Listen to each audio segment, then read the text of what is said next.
Percent తేడా ఈరోజు తెలంగాణ ఉద్యమం వస్తారు. ఎందుకంటే తెలంగాణ ఉద్యమంలో కీలక పాత్ర పోషిస్తూ తెలంగాణ ఉద్యమంలో ఎవరైతే నాటకాలు చేస్తూ తెలంగాణ ఉద్యమం మేము నడిపిస్తామా అని ఈ రోజు దాకా సీట్ల మీద పదవుల మీద చూస్తున్న వాళ్ళ గురించి రెండు విషయాలు చెప్తా.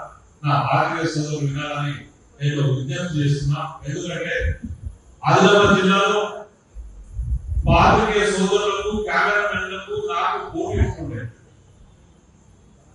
దాదాపు 99% పాత్రికేయ సోదరులు నన్ను మామాడుతుంటే నేను వాళ్ళకు మామాడుతుంటే ఈ రోజు మామ ఈ ప్రోగ్రాం చేయాలంటే ఎంత పోలీసులు వచ్చినా ఎవరైతే నా ప్రోగ్రాం చేసి తీసుకుంటారు. దాదాపు ఆదిలాబాద్ జిల్లాలో కాంగ్రెస్ వాళ్ళు కానీ టీడీపీ వాళ్ళు కానీ ఎమ్మెల్యేలు ఎంపీలు మంత్రులు ఎవరు వచ్చినా ఇస్లాముద్దీన్ అరెస్ట్ చేశారా లేదా అని అడుగుతుండే. ఆ విధంగా తెలంగాణ ఆదిలాబాద్ లో మూమెంట్ నేను నడిపించాను. కానీ ఏదైతే ఈరోజు జేఏసీ నాయకుడు ప్రొఫెసర్ కోదండరావు గారు ఆయన అప్పటి నుంచి ఇప్పుడు వరకు ఒకటే అవకాశం, నాకు ఎప్పుడు అవకాశం వస్తుందో అని అనుకున్న వ్యక్తి ఈ రోజు ఆయనకు అవకాశం వచ్చి కాంగ్రెస్ ప్రభుత్వం ఎన్నికలు. కానీ కోదండరామ్ రెడ్డి వెనుకాల ఉన్న రహస్యాన్ని ఒకటి చెప్తారు. తెలంగాణ రాష్ట్రంలో ఆదిలాబాద్ జిల్లా తెలంగాణ రాష్ట్రానికి కిరీటం. తెలంగాణ ఉద్యమంలో నేను ఆదిలాబాద్ జిల్లాలో కనీసం 50 అంతస్తుల అమరుల స్థూపం కట్టడానికి నిర్ణయించుకున్నాను. టోటల్ పర్మిషన్ తీసుకున్నాను. ఈ రోజు దాకా నా దగ్గర పేపర్లు కడిగితో అయ్యి పర్మిషన్ తీసుకున్న తర్వాత భూమి పూజకు కోదండరామ్ రెడ్డి గారిని పిలిచాము. కానీ కోదండరామ్ రెడ్డి గారు భూమి పూజకు రాలేదు. అది ఎందుకంటే ఆదిలాబాద్ జిల్లాలో ఒక పెద్ద వ్యాపారవేత్త మార్వాడి మిత్తల్, ఆ మిత్తల్ పెట్రోల్ బంక్ ముందర గవర్నమెంట్ ల్యాండ్ లో పర్మిషన్ టోటల్ పర్మిషన్ వచ్చిన తర్వాత కూడా దానికి అడ్డు కట్టడం ఎవరైతే అడ్డు కట్టారంటే కోదండరామ్ రెడ్డి గారు. అదే వారం మేము భూమి పూజ చేశాము, స్టార్ట్ చేశాము, 24 గంటల పరిస్థితి చేశాము. కానీ వారం తర్వాత కోదండరామ్ రెడ్డి గారు ఆదిలాబాద్ లో తెలంగాణ తల్లి విద్యాలయాలకు వచ్చారు.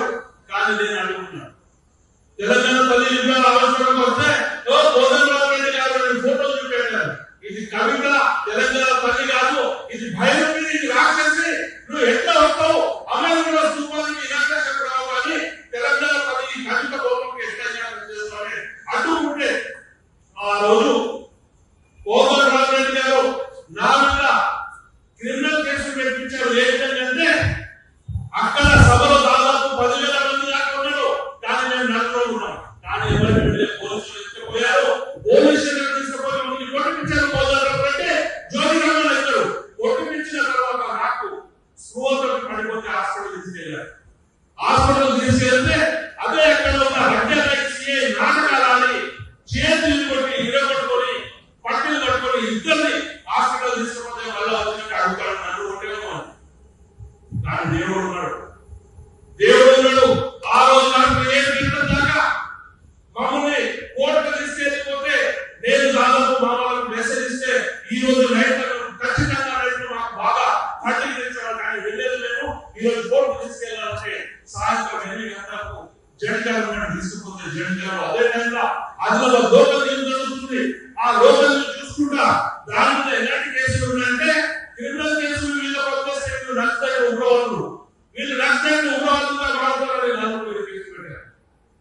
అప్పుడు జడ్జి గారు చూసి ఇది ఏ కేసులు ఉద్యమకాలం మీద ఇంత పెద్ద కేసులు పెట్టుకోవాలి ఇంటికాడ తీసుకపోతే మా మామూలు పోలీసులు ఇంటికాడ వచ్చేసి రెండో రోజు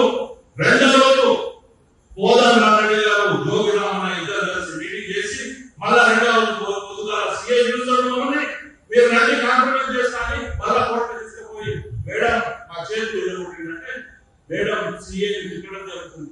తిట్టిన తర్వాత వీళ్ళకు నువ్వు ఇప్పుడు ఏమంటావు అంటే కాదు నేను రాసిన అదే పెట్టాలంటే సరే నేను పర్సనల్ ఇస్తాను. జడ్జి గారు బెదిరించారు. తెలంగాణ ఉద్యమకాలం మీద ఏ విధంగా కోదండరామ్ గారు చేశారు. అయితే అప్పుడు తెలంగాణ ఉద్యమం చేసి అంటారు నేను ఇక్కడ పిలుపు వచ్చిన వెంటనే మొదటి రోజు నేను సమావేశం పెట్టాను. కోదండరామ్ రెడ్డి గారి లేదా మొన్న ఉద్యమకాలం పిలిచినప్పుడు లాస్ట్ రోజు చూశాను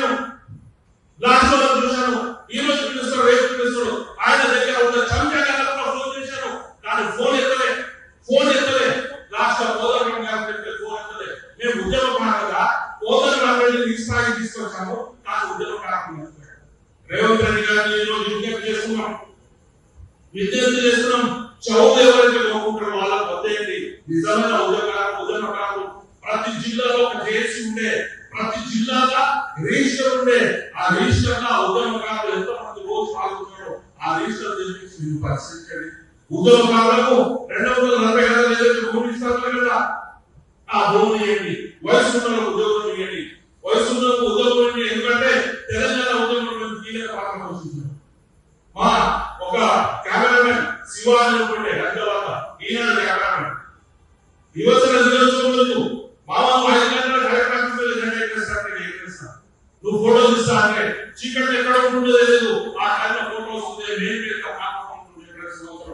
ఒకసారి ఎస్పీ బంగాళలో ఎక్కి అంటే ఒకసారి ఎస్పీ బంగాళలో కూడా ఎక్కించిన నల్లజెండ, ఎస్పీ బంగాళలో నల్లజెండ ఎక్కేదేమంటే చిన్న మాట కాదు, కాల్చి కాదు.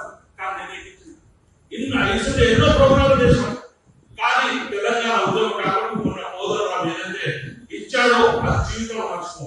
కానీ మా లక్ష్యం ఒకటే, తెలంగాణ ఉద్యమకారులుగా తెలంగాణ రావాలని తెలంగాణ తీసుకొచ్చాం. తెలంగాణ తీసుకొచ్చినాక కేసీఆర్ అదే పరిస్థితి చేస్తే వచ్చేసిన 10 సంవత్సరాలు పోరాటం చేశాడు. నేను ఇంకో పాటలు కూడా తీసుకుంటున్నా, శ్రమించాలి. తెలంగాణ వచ్చింది, మన ఉద్యమకారులు ఏం జరిగింది ఇంకొకటే మాట చెప్తాను. నేను ఆల్ ఇండియా ముస్లిం రిజర్వేషన్ పోరాట సమితి ఇక్కడ ఎమ్మెల్యే ద్వారా ఆఫీస్ పెట్టారు. ప్రతి సంవత్సరం రంజాన్ మాసంలో మొత్తం జిల్లాలో మీటింగ్ పెట్టారు. రంజాన్ के नाम पे धोखा मत इफ्तार नहीं चाहिए, रोजा चाहिए प्रोग्राम చేశాం. మొత్తం ప్రతి జిల్లా అయితే 3 సంవత్సరాల కింద నా ఫోన్ వచ్చిన మీటింగ్ పెట్టారు. అయినా నేను పెట్టాను. అయితే నాకు రంజాన్ కన్నా ఒక రోజు ముందు ఇంట్లో పండుగ ఎక్కడ చేస్తామని చూస్తామని నా ఆఫీసు దోష చేసి ఆ బిల్లు ఎత్తుకుపోయి ఇంట్లో కేసు పెట్టాను.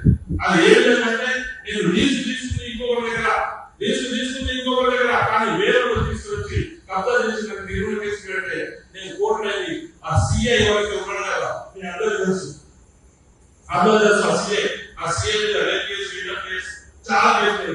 అయితే ఆ సిఐ మీద నేను ఢిల్లీ నుంచి వెళ్ళాక కేసు పెట్టాను.